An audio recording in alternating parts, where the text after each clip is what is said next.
Hello everyone, welcome to Biophonics. आज के lecture में हम पढ़ने वाले हैं सबसे पहले एड्रिनल ग्लैंड। सबसे पहले ये वन पेयर होता है, ठीक है। One at the anterior part of each kidney. Kidney कैसी होती है हमारे पास, ऐसे राजमे की तरह होती है, बीन शेप्ड, तो इसके एंटीरियर पार्ट पे प्रेजेंट होता है। ऐसे दो टाइप के टिश्यूज से कंपोज्ड है। सेंट्रल हमेशा याद रखना है कि जब भी मेडुला और कॉर्टेक्स की बात है तो मेडुला हमेशा सेंटर में होता है और कॉर्टेक्स उसके आसपास का रीजन होता है। तो एड्रिनल मेडुला क्या हो जाता है, सेंट्रली लोकेटेड टिश्यूज, और आउटसाइड क्या हो जाता है हमारे पास, एड्रिनल कॉर्टेक्स। आगे भी बहुत सारे चैप्टर्स में आएगा ये, तो ये वर्ड हमेशा याद रखना कि मेडुला बीच वाला हो जाएगा और साइड वाला उसका कॉर्टेक्स हो जाएगा। तो ये पार्ट हो गया हमारे पास। इसलिए जब हमें ये रखे कि मेडुला क्या है, कॉर्टेक्स क्या है, तो हम ऐसे क्वेश्चंस कर सकते हैं जिसमें कि लेबलिंग पूछी है। अंदर वाला पार्ट क्या होएगा हमेशा मेडुला, बाहर वाला क्या होएगा हमेशा कॉर्टेक्स। तो ये हमारे पास दिखा रखा है anterior portion of each kidney. ये किडनी है और इसके एंटीरियर पोर्शन पे एड्रिनल ग्लैंड है।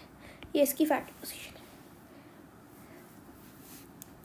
अब जैसे जैसे इसमें लिखा हुआ है वैसे वैसे हम फ्लोचार्ट बनाएंगे। सबसे पहले ये दो हार्मोन सिक्रीट करता है, एक है एड्रिनलिन और दूसरा है हमारे पास nor adrenaline.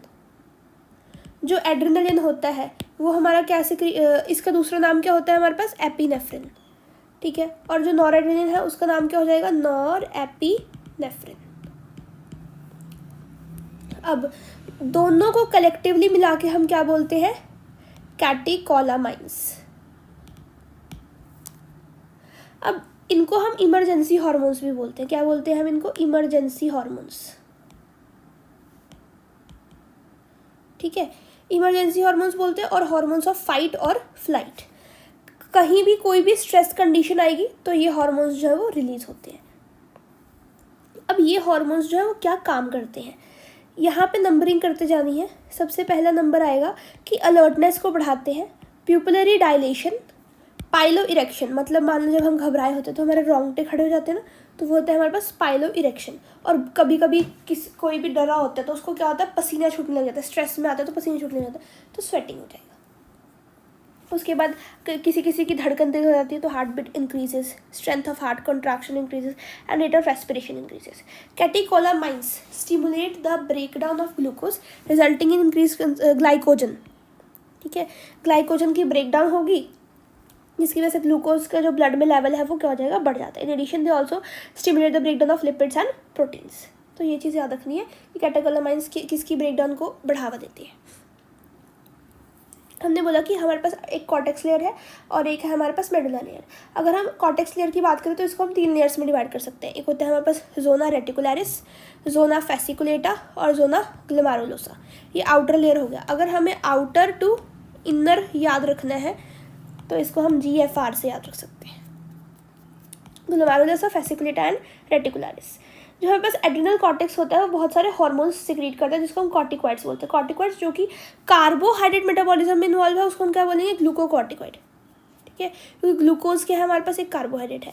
In our body cortisol जो होता है वो मेन ग्लूकोकॉर्टिकॉइड होता है। कॉर्टिकॉइड जो कि बैलेंस ऑफ वाटर को रेगुलेट करेंगे उसको हम क्या बोलेंगे, एंड इलेक्ट्रोलाइट को उसको बोलेंगे मिनरलोकॉर्टिकॉइड। एल्डोस्टेरॉन मेन मिनरलोकॉर्टिकॉइड है हमारी बॉडी का।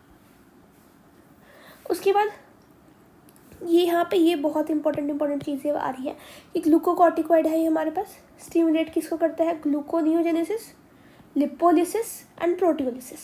सेलुलर अपटेक एंड यूटिलाइजेशन को इनहिबिट करता है of amino acid. Cortisol is also involve in maintaining the cardiovascular system as well as the kidney functions. Glucocorticoids particularly cortisol जो है वो क्या प्रोड्यूस करता है, एंटी इंफ्लेमेटरी रिस्पॉन्सेज और इम्यून रिस्पॉन्स को सप्रेस करता है। ये चीज़ें बार बार पढ़ेंगे तो याद होंगी, ठीक है।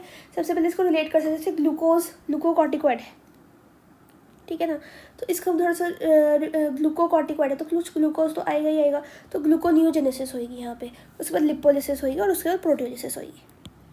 Inhibit cellular uptake and utilization of the amino acid. Cortisol is also involved in maintaining the cardiovascular system as well as the kidney functions.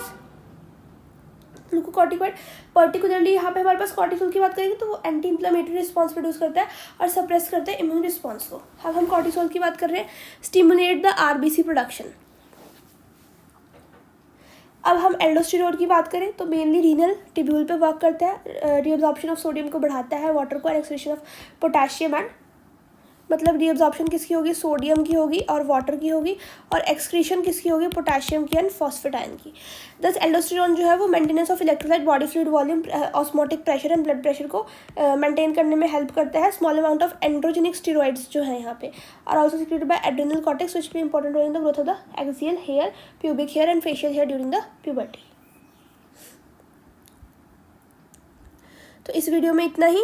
Adrenal gland अच्छे से पढ़ना है, डायग्राम्स अच्छे से करनी है, ठीक है, फ्लो चार्ट्स बनाने हैं, you will be ready to go.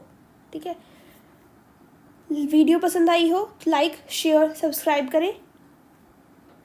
Thank you.